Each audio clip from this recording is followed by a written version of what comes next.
That's right, Craig. Oh, hello, good evening. Welcome to the Movie Magic Show, pre-recorded in the evening tonight. Live! I'm Michael. And I'm Craig. We've got a wonderful show lined up for you. But first, how are you, Michael? I'm really excellent, thank you very much. Cool. And it's the best time of the year to go to the cinemas. Firstly, there's some great films coming out. And secondly, it's starting to get quite hot outside. Yeah. So this last week, I've been practically living in the theatre. Soaking up the air conditioning, sinking a few coldies. It was really good with the service in cinemas now. And actually, more so, I'm really excited for the show tonight. I'm personally a huge fan of our guest this evening. Love his eyes, piercing eyes. Fantastic, yeah. But we'll get back to him and his eyes later. Because first up, we have this week's film. Now, since we're coming into the Halloween season, this is my favourite time of year. And you know what they call it? Gay Christmas, you know, it really is. That's right, the pre-season. But really, this film tonight tells the story of a young man with little direction in life, no direction in life, absolutely zero, nothing, no direction in life, as he somehow becomes possessed and begins experiencing strange and horrific transformations. That's right, Craig. Greg Atkins must learn to adapt to control his new body before it controls him. His relationships will be put to the test, not to mention his psyche. And haven't we all experienced that? Oh, as a psyche, I wish I had one of them. Yeah. That's right. Now, this film does contain some quite gruesome scenes, especially when Greg involuntarily transforms into this grotesque creature. We've one of these clips to show you tonight. However, I should warn you, if you have small children nearby, please send them out of the room, or even big children. Please enjoy this clip.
Wow. Wow. Just wow. Wow, wow, wow.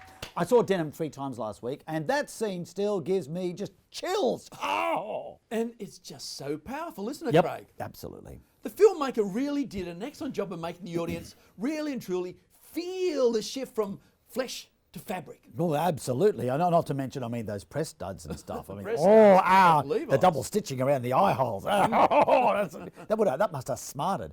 Yeah. And that all comes down to the performance of the lead actor, Kirk Bigler himself. I mean, for such a young actor, he just blew my expectations, mind blown, all right? The pain, the struggle, it's all there. And I never thought a performance could truly make me understand what it's like to be made of denim. I could not agree more. Yeah. Everything in this film was absolutely incredible. And I'm being very particular about my words here. Particular. At the risk of sounding a little pretentious. You never. No. This is not just a movie. No? This was a film. Oh. It was frightening, shocking, thought-provoking. You know, Craig, I went home that night, I was lying in bed, thinking to myself, looking at the stars, and I thought to myself, where the fuck's my roof? Well, that's a good question. It was far more than a simple scarefest, this one, though. Sure. It was surprisingly a deep character study. Yep, true. Into the relationships of a man cursed to live a denim nightmare. Well, it's definitely a nightmare. I mean, look, I could talk about how deeply moving, I mean, the whole thing was. Yeah. I mean, I could talk about it until I'm blue in the face, like any other denim, or black in the face, like black denim. But we don't have time because the floor manager's going, so I won't do that. All right, we've got time constraints here. So, look, you must simply watch this film. Watch the film. Watch the film.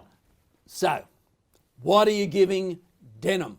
I loved it. Yeah, Loved it. Going to give it a 9 out of 10. 9 out of 10. Yeah. What about you? 9 out of 10. Can't go higher than that. I thought it was much better than that. Wow. I found it to be an absolute masterpiece. In actual fact, honestly, this is one of the finest pieces of cinema of the decade. I'm giving it a 6. Right. Well, then, if you liked it that much, then I have a surprise for you. Yeah? I do. Okay, you ready? Okay.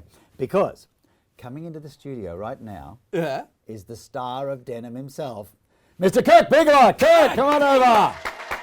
Oh, Kirk, please. Kirk, come on. Kirk. Oh, there he is. Look at him. There he is. How you doing? Look at hey, Michael, Kirk. good to see you. Craig. Good to meet you. I'm Craig. It's Michael. And it's blame your publicist. It's okay. Kirk Bigelow. Do you want some popcorn? No, thank you. What? Sorry? Me? So I just, Okay, yeah, sure. All right, yeah. All right, Oh, come got over me here. too. Yeah? thank you. Okay, I'll come over here. Is that all right? Are you all right with that? Okay, good. Okay. Right, well, we're going to be talking to Kirk Bigelow, star of Denim, right after these ads. See? There he is. It's that camera there. That one there. Hey, hi, it's Tate from Tate and Nate Slate here to tell you about the world's biggest and only sale of slates. We got so many slates, we're practically giving them away. We got whiteboard slates, we got chalkboard slates. All $10.99, that's down from $11. We got European slates for the auteur and American slates for those who want to make money.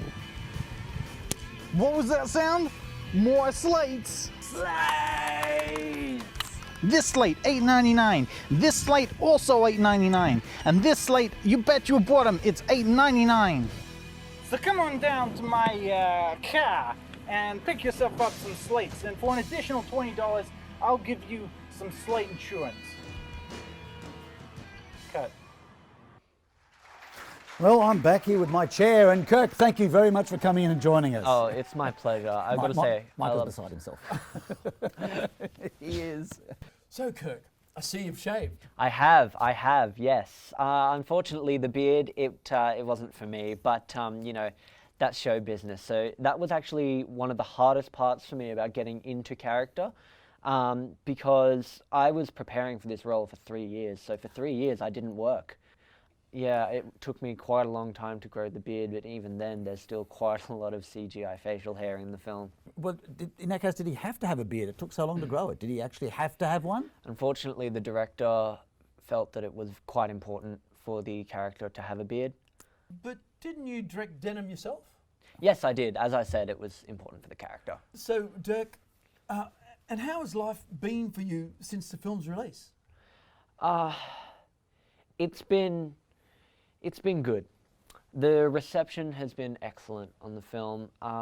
Initially, it was quite challenging to break out of that Denim character, and that led to the incidents earlier this year. Yes, the convenience. Yeah. I'm in a much better place. Oh, lovely. Yeah. No, that's good. So, what's next for your career there, Kirk? It's very exciting, but keep this on the hush hush, okay? But Well, because it's not technically, I'm not technically allowed to say anything. However, I'm so excited. I'm actually doing some voice work next. Oh, yes. I have landed the role of I'm actually playing one of my favorite actors. I'm playing Moose, the dog who plays Eddie on Frasier. So I'm voicing him in an upcoming biopic. Yeah. Wow, that's great. That is really interesting. But I want to end with one final question for you. And that is, look, you directed this horror film, which is great, and it's giving everyone chills and so on. Do you like directing horror? I love it. Yeah, I do love you like it. scaring people? Of course. There's something just so primal about fear and about that range of... No! I'm doing a fucking charity coming on your nothing show. You can't do this to people. You cannot do it. And this goddamn show. We'll be Who's right even back. watching? Hi, my name is Nicholas Zarchak, and I'm the star of the upcoming film Gyms, hitting Australian theatres next week. Make sure you check that one out.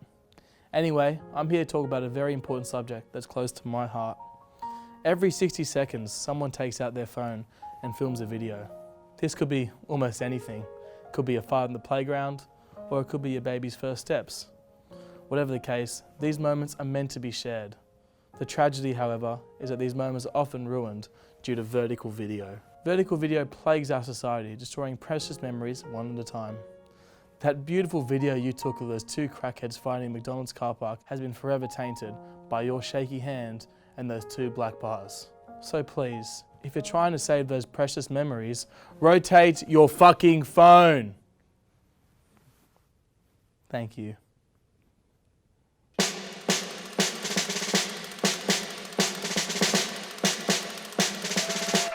Welcome back. Up next, we'll be talking about our favourite upcoming films. My pick this week is a historical drama about two women during World War II who, following the deaths of their husbands, form a very special bond. All right. Okay. Have a look. Sure.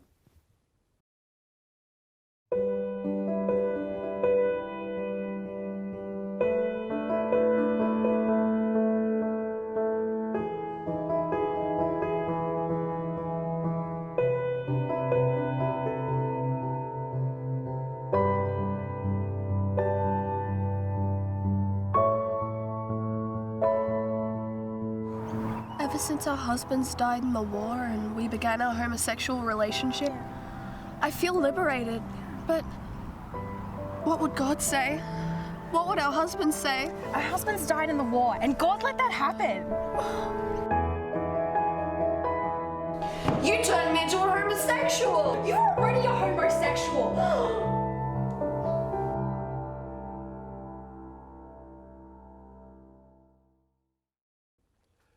Yes, it looks quite gripping, with excellent performances all round. Passion on the home front. Opens next Thursday worldwide. Oh, that's great. That sounds really excellent, actually. It looks was good, good, yeah. Okay.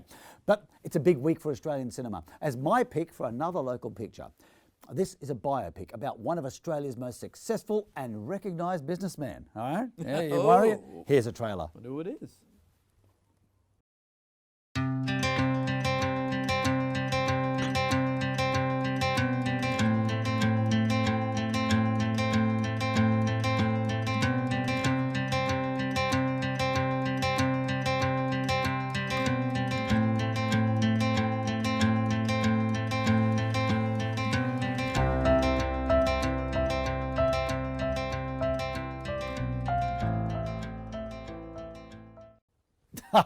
And it's about time for this one, I say. Jim's comes out in 2 weeks in limited theatres nationwide. It's about time that Jim's everything, Jim's mowing, Jim's popcorn, Jim's got his own film finally, which is great. It's good to see, yeah. Yeah. Look, I'd really love to see that one as well.